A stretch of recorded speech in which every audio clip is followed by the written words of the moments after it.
Alright, so let's get back to the topic. Before I tell you the 4 points that I want to share, I want you to set aside a time to think clearly on why you start doing decluttering. Ask yourself a question like, what's the purpose or the outcome that you want to after doing this declutter? Or you can use Marie Kondo method or KonMari method, which visualize before you start decluttering. You visualize on how you want your room or your house to look like. The importance of focus on the question why, it's because you might have been doing decluttering and getting rid of all of your stuff, but if the things that you get rid of is not the problem, you might be left with unsatisfied feeling, and that's not quite right. Could be as simple as you want to change your clutter room to a tidy or clean room, or you want to create a space to do something that you love or something that you have been wanted to do and your clutter room has prevented you to do so.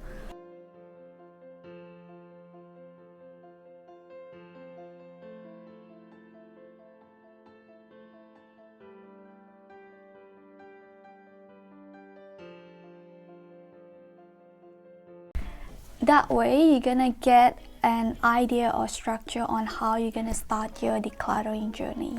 You can write down on what thing you want to declutter or clean first. It's important to do any stuff that has sentimental value in it as a last step, because it's really not easy to decide either you want to keep or throw away the things that maybe from your best friend or from your parents.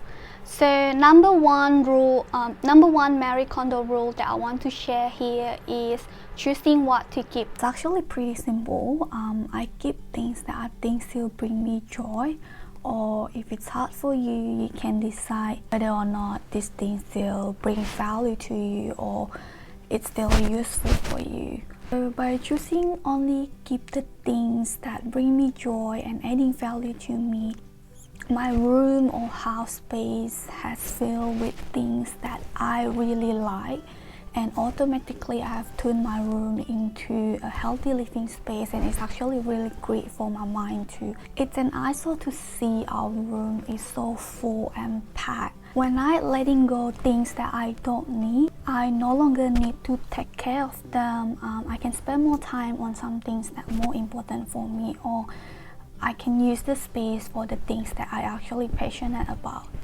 More example on this is students who study patisserie might own a lot of baking stuff or kitchenware, and that's okay. But on the other hand, he or she might own less of clothes or own less of wardrobe to store. Other than KonMari method, I actually found out another interesting way to do this, which called packing party. I discovered this from a website called The Minimalist by Joshua. So what Joshua means by packing party is when he discovered about minimalism, he decided to jump into it straight away within 3 weeks. That's why he packed everything that he has, all the stuff that he has, into boxes, and during those 3 weeks he take out everything that he needs. Whatever left in the box, he donated away. So from packing party and then KonMari method, both ways are brilliant, but it comes back to us again as a different individual. So just choose what works for you and then start doing. Now let's move into the second point, which I call compartmentalization. This is an action to grouping all the stuff that you have according to the type. I put the same thing in a different location. For example, I have my cotton bud for cleanser in bathroom, but I actually have the new one that I store in my wardrobe drawer as well.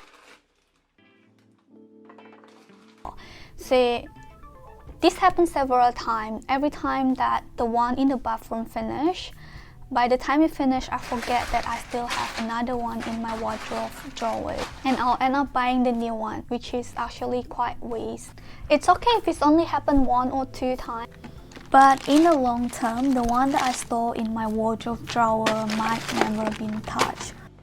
Second mistake that I realized after cleaning my kitchen drawer, I usually putting the kitchen stuff in any free space that I can see. Whenever I do a massive cleaning before this decluttering, I end up throwing so many things that already expired. It's such a waste of money. So by organizing or grouping things into their own type, I can clearly see what I actually have. It's easier for me to find things with just scanning in one glance. I can avoid store some stuff for too long, leave them stay in the dark back corner and forgot about it. By putting them accordingly, your room for sure will be more compact, and you'll be surprised that actually there's more space than usual. Another thing that Marie Kondo didn't mention in her book, but I think it's important to share here as well, is you actually can organize your smartphone. As you can see here, my phone display is pretty messy and all of the apps it's all over the place. I sometimes need a translation for any terms that I don't that I don't know. But before I get into the translation app, always tempted to check my social media for several minutes, but usually it will end up for 30 minutes or 1 hour. After put all of the apps into their own category, I start deleting apps that I don't need, like these PTE apps. I've done my PTE tag, so I don't need it anymore. For any apps that I think I might use it in the future, I also delete it right now, because most of the time I will never use it. Or if I need it, I can always download it back later on. So this is the result of my declutter phone display. I put them according to the level of use. I put productivity, health, and important apps on the first page, and second is less important stuff for me, such as photo, documents, apps, or membership and mail. Lastly is games, social media, and online shop. Those 3 are the most dangerous one for me. By categorize them, it makes it easier for me to commit to my goal in using less anything that's not important. It's also avoid any triggers when I'm on my productivity mode by not getting distracted because they are not there. Point number 3 is think before we buy. Sometimes I still can't resist big sell sign and let myself being an impulsive buyer. After doing the decluttering, I found out so many clothes that I never wear before, or some of them I only wear it for 1 or twice. As a former accountant student, I like to convert to how much money I have wasted, and that way I can make a commitment to myself, especially from now on. I'll think 3 times before I buy anything. It might be not worth to spend $75 on Christmas dress and never get to wear it on other occasion later on. Also, in terms of space, if I pass by any shoe stores and then if there's any eye-catching shoes, first things that I'll tell myself is you don't have any more space, so please don't buy anymore. And it's worked for me. And functionality. Any other new things that I buy has to be useful for me. If I can substitute this new thing that I'm gonna buy with some things that I already have, it's better for me to haul up first. If you remember, I mentioned about packing party in point number 1 by Joshua. He said after he unpacking those boxes, he realized he only used 20% of the items that he paid, and 80% of the stuff remaining he didn't use it at all. So this reminds me of 80-20 rules. I or most of people only wear 20% of the clothes that we own 80% of the time. Why? Because I work for 5 days, and then those 5 days I'll only wear my uniforms, and then remaining 2 days on the week, only several my favorite clothes will be worn. From point 1 to 3, it helps me to distinguish between what I want and what things I actually need.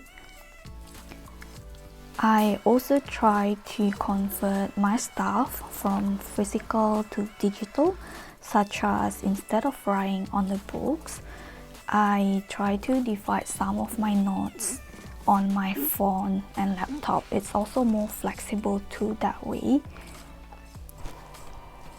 And even though I enjoy reading physical book, because of the space matter, I prefer to buy ebook unless I have donated some of my physical book away, which create a space for my new book.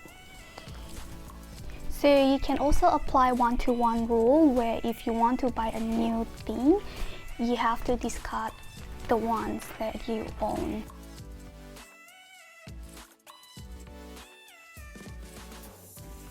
And point number 4, make it as your habit.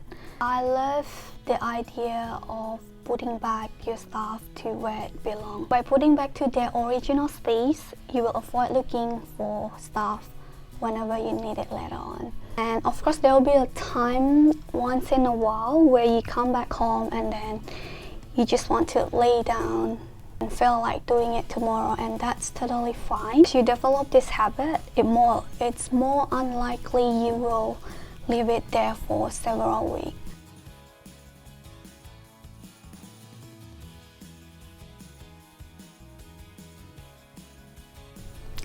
Well, that's everything that I want to share with you today. I hope you enjoyed this video, and then if you find it useful, please click the like button and then comment down below. Also feel free to share with your friends and family, and I'll see you next time.